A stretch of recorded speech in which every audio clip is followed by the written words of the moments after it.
Hey Virgo, welcome to your monthly reading for October. I am Charlene Lizette. Let's dive in and see what's going on for you, my little Virgie Virgies. If you are new, I love calling you guys Virgies. You're my Virgies, and that's just it. You're going to have to love it, okay?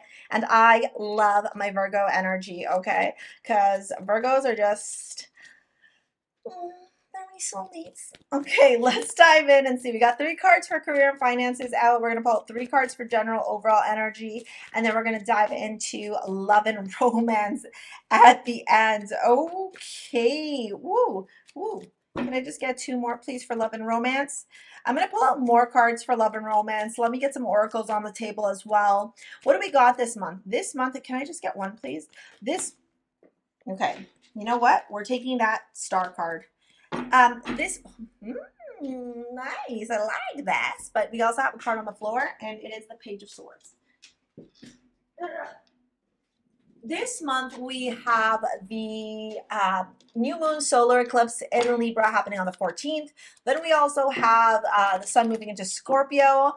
And then we also have the full moon in Taurus lunar partial eclipse as well. So, yes. Exactly. Okay. It's going to be a month. All right. Now, the eclipses will really only impact you if you have prominent placements in the signs of Aries, Libra, Taurus, Scorpio, or if you have planets at 29 degrees. Okay. Ooh, really interesting. Your relationships are going to be illuminated this month, and it makes sense, Virgo, because we have Virgo in, or Venus in Virgo for the majority of this month. Okay.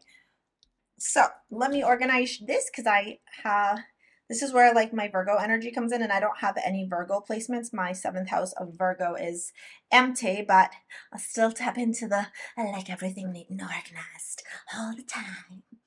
Okay, so you got relationships as your mantra card. It says, I'm attracted to the people who serve me for my highest good. Okay, your relationships are going to be at the forefront this month, my love. Maybe meeting new friends, building deeper connections, deeper friendships. If you're looking for a romance, you have a pretty darn good chance of attracting someone, specifically if you have a Virgo rising or Virgo in your 7th house, okay, or Virgo in your 5th house because of that Venus transit. All right. Now, this also talks about partnerships and friendships and the relationships that you make with people and also your business partnerships. Now, really interesting that you got void of course, pause in time, change of plans, limbo, improvisation. When I see this and I see what's going on in your career and your finances, I actually think that this eclipse is going to really shake things up in your career and your finances. If you felt stagnant, if you felt stuck, if you felt like you weren't moving forward, or you weren't able to obtain the goals, the vision that you had for your business, for your finances, for your career, okay, or even like if you wanted to start a new business but you like weren't really sure, this is a month where you're going to start getting a lot of clarity and going like, this is who I need to work with. I need to remove this, or, oh, this is what I got to do to move forward. Do you get what I'm saying? Like, it's like the veil's been lifted and you can see very clearly. Now, the last card you got before we dive into the tarot is healing is happening. You're not broken. Trust the process. It's safe to open. Okay. Now, what this is telling me is that, again, the month of October is going to be very, very transformative for you. And there may be times where you feel like you messed up. There may be times where you feel like you did something wrong. There may be times where you feel like, why did I make that choice? I should have made this choice instead. Or like, you're going to be critical of yourself. You're really good at doing that, but stop it. Stop doing that, okay? You are so incredibly powerful and marvelous. You're so intellectual. You're so intelligent. You're so capable. You're so nurturing. You're so loving. And you're so, so amazing at paying attention to details that you need to realize the power that you have within you and stop that like critical, negative, like nonsense, right? That inner critic, like just tell it the fuck off, okay? If you need help working with understanding when your ego and your shadow are showing up so that you can finally like get them to subside, this is when we integrate the ego and the shadow and we align with the higher self. I'll book a session with me. It's in the link in the description box below. I'll happily help you out with that, okay? Now let's dive into your reading here. We've got the Hierophant starting off your career and your finances, the Tower, and the Two of Pentacles. The Hierophant talks about conformity. It talks about tradition. It talks about sticking to what you know when it comes to your career and your finances. With the Tower and the Two of Pentacles, what I'm really seeing is that the things that are not part of the conformity, the structure, the day-to-day, the things that aren't by the book need to be removed from your business, from your career, from your life when it comes to your career and your finances for the month of October, because they're actually creating more difficulty and more challenges for you. It almost makes me feel like the universe is rejigging. I feel like I'm getting deja vu. Did I already say that? Like rejigging certain things in your career and your finances. And that's going to mean that you're going to be balancing a lot, juggling a lot of things, and really trying to keep a lot of things in the air to keep your business moving, keep your business afloat, or keep your finances in good order. You may also be really focused on budgeting, maybe your taxes, or really just understanding where spending in your life is happening that's unnecessary, okay? As we move on to the general overall energy, this is where things get juicy, okay? We got the Six of Wands, the Queen of Wands, and the Five of Wands. Immediately when I see all this fire,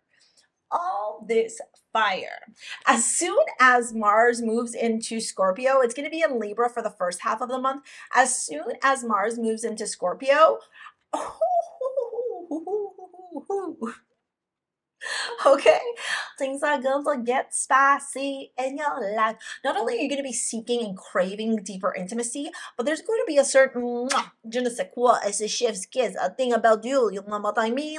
Okay, where people are just going to be like, who is that? I need a piece of that. You might become extremely magnetic and irresistible to people to the point where they are fighting over you. Additionally, I do see a great change happening once Mars moves into Scorpio around your career and your finances, and you in the spotlight, okay? With that Six of Wands and that Queen of Wands, there's something really auspicious, that's what I was looking for, to look forward to here. There is a big blessing coming your way, a big breakthrough, right? After some difficulty, this could actually come from like a collaboration or working together with someone as well, okay? Now I'm going to dive into your love reading. And this is where I always invite you to join me over in my newsletter. It's called Beyond the Veil. Enrollment is completely free, so you can sign up in the description box below. Ditto if you want to learn how to read tarot or take any of my courses on tarot, astrology and tarot, psychic senses and tarot, okay? Or my life transformation course. All my courses are at my school. You can enroll for free as well.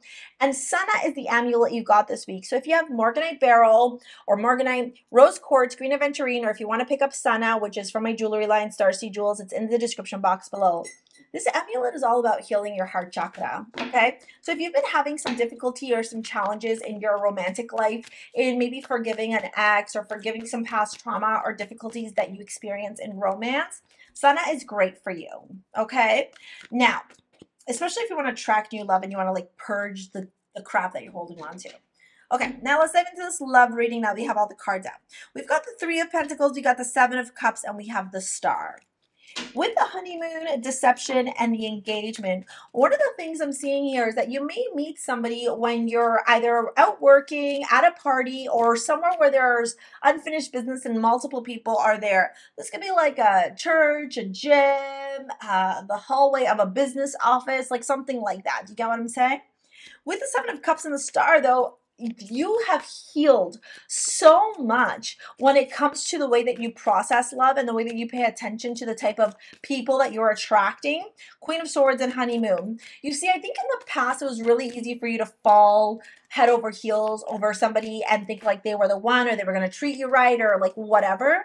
But you're healing a lot of trauma this week. Seven of Swords and deception, or this week, this month. And what's actually happening with that Seven of Cups, is Seven of Swords and deception, the Five of Swords that fell right on top of it, is that you are learning your mistakes. You are learning how your past patterns, your past trauma, your past pain, your past suffering has actually held you back from attracting the love of your life, okay? And this month you are doing that healing. There's something that you're working on that's actually going to help you to attract a very powerful, very prominent, very well-known individual. The Star, the Sun, and the Emperor, okay? This to me is telling me that especially with the healing is happening, you are definitely doing a lot of heart healing, a lot of soul searching. This could be LGTB, so like same sex, a connection as well with the Queen of Wands here. But it doesn't have to be. I'm just mentioning some things that I'm seeing here. It could also be that the person that you're attracting will have prominent fire signs. Either way, Virgo, what I will say to you is that this is a month where you reclaim your power. This is a month where you remember who you are, and this is going to be such a powerful month, okay, where you're finally going to really stand in your truth and stand in your confidence and really own that as you move on in the world, okay? You can watch this video here to really help you out with this transformative energy and this breakthrough that you're going through, because I do see a lot of really auspicious positive things happening for you this month. You just got to pay attention to the signs. All right, Virgo, we will see you later. Alligator, peace out. Bye.